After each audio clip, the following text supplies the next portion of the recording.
Chapter 14. The apple crop was bad. The weather had turned colder, and we were lucky to get a few Baldwins and Jonathans barreled for wintering in the cellar. Pop had been right. The crop was lean. The apples that we did harvest were not large, and many had wormholes. The one tree that had died was our greening tree, one that produced smaller apples that were green and very tart. Pie apples. But this winter, there'd be no pies. Twice Papa had seen a buck and several doe upon the ridge, but each time he got the shotgun and slug shells ready, the deer were gone.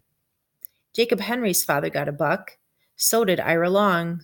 One of the men who farmed for Ben Tanner got a doe. But Papa didn't have a deer rifle, only a shotgun with ball loads. He had to get close for a shot.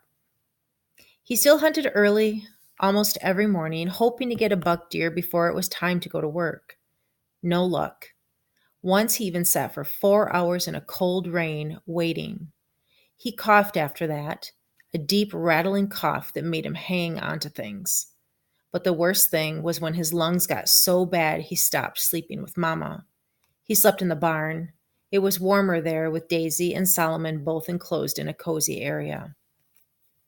The first snow came.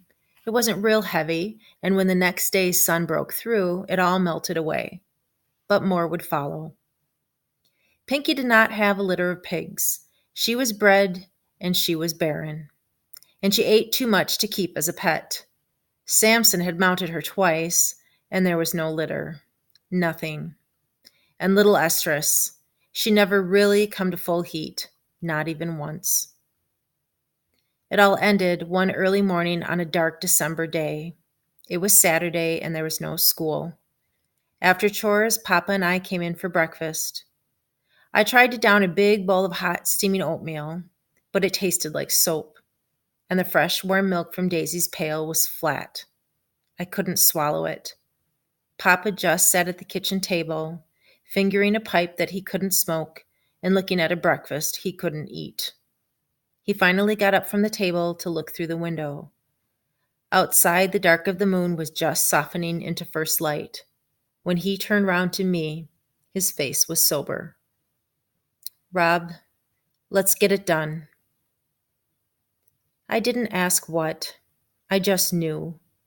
And so did Mama and Aunt Carrie, because as Papa and I were getting our coats on to go outside, they both came over and pretended to help bundle me up. There had been a light inch of snow the night before, just enough to cover the ground the way Mama would flour her cake board. I followed Papa out to where we kept the tools, and I stood there watching as he sharpened the knives on the wheel. The sticky knife was short and blunt with a curved blade. The edge he put to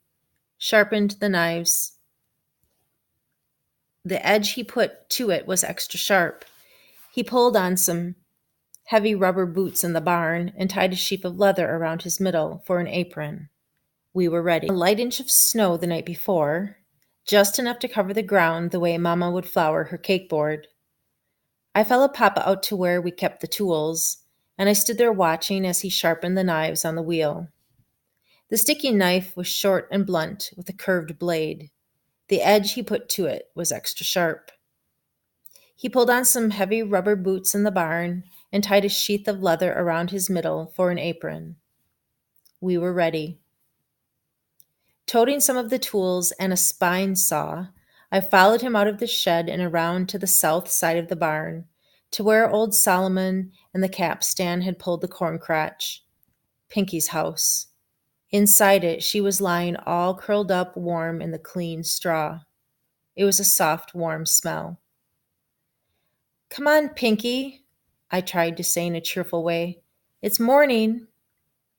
But my throat seemed to catch, and the words just wouldn't come out. I nudged her with my foot, but finally had to take a switch and make her get to her feet.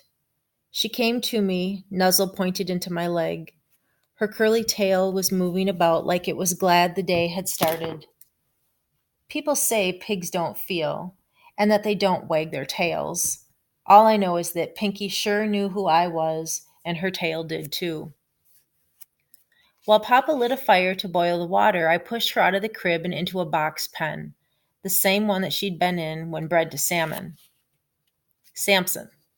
She balked at the gate, and I had to hit her hard with the stick a few times to move her forward. It probably hurt her, but what did it matter now?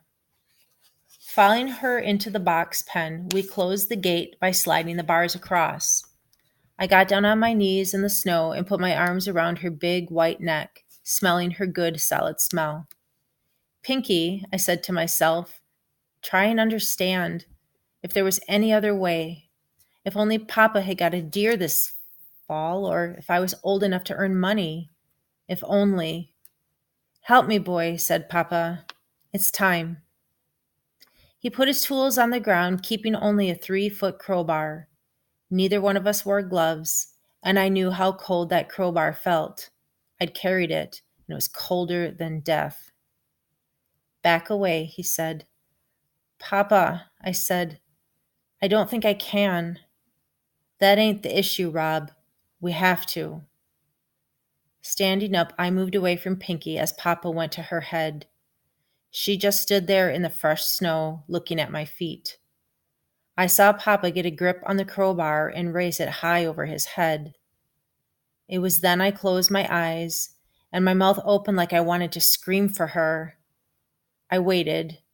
I waited to hear the noise that I finally heard.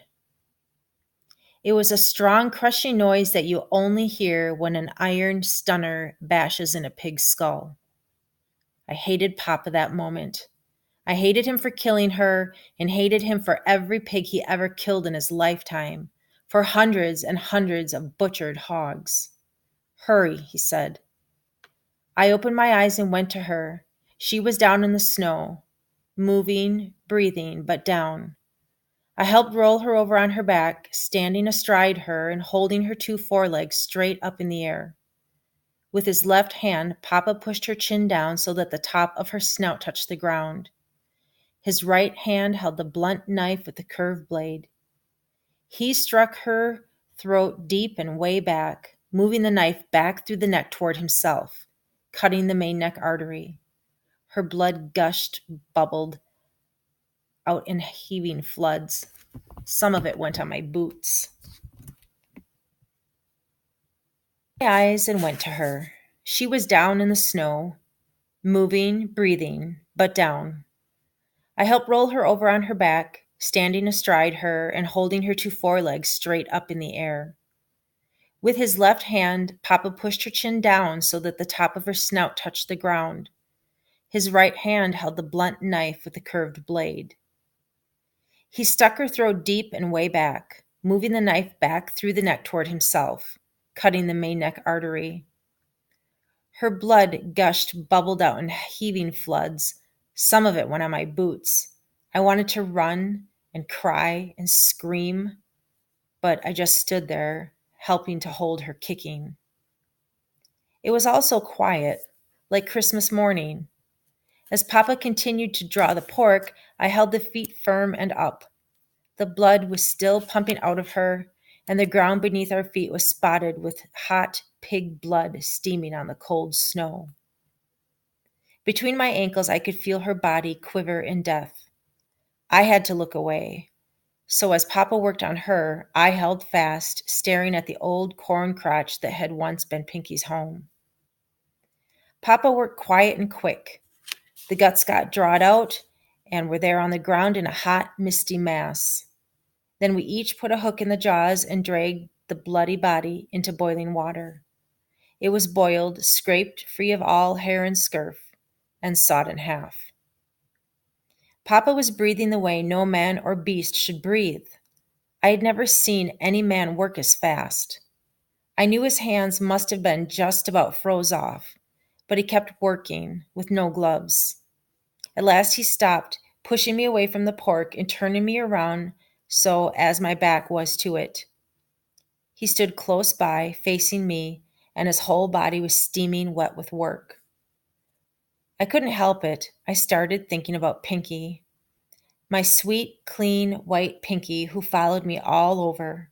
She was the only thing I ever really owned, the only thing I could point to and say, mine. But now there was no Pinky. just a sopping wet lake of red slush. So I cried. "Oh, Papa, my heart's broke." "So is mine," said Papa, "but I'm thankful you're a man." I just broke down and Papa let me cry it all out. I just sobbed and sobbed with my head up toward the sky and my eyes closed, hoping God would hear it. That's what being a man is all about, boy. It's just doing what's got to be done. I felt his hand touch my face, and it wasn't the hand that killed hogs. It was almost as sweet as Mama's. His hand was rough and cold, and as I opened my eyes to look at it, I could see that his knuckles were dripping with pig's blood. It was the hand that just butchered Pinky. He did it because he had to, hated to, and had to. And he knew that he'd never have to say to me that he was sorry. His hand against my face, trying to wipe away my tears, said it all. His cruel pig-sticking fist with its thick fingers so lightly on my cheek. I couldn't help it. I took his hand to my mouth and held it against my lips and kissed it, pig blood and all. I kissed his hand again and again, with all its stink and fatty slime of dead pork. So he'd understand that I'd forgive him even if he killed me. I was still holding his hand as he straightened up tall against the gray winter sky. He looked down at me, and then he looked away. With his free arm, he raked the sleeve of his work shirt across his eyes. It was the first time I ever seen him do it. The only time.